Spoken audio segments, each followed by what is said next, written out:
ঠান্ডা হও, ঠান্ডা হও।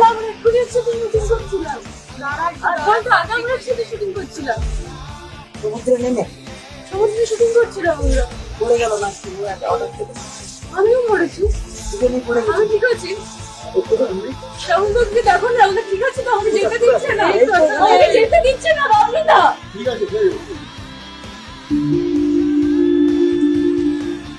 অনেকেই বলছিলেন তখন জেনারেটরের সাউন্ড, আমার সাউন্ড পাওয়াই যাচ্ছে না, গলা শুনতে পাওয়া যাচ্ছে না। এবার জেনারেটর অফ করে দিয়েছি। চারিদিকে দেখুন কি নিশ্চিত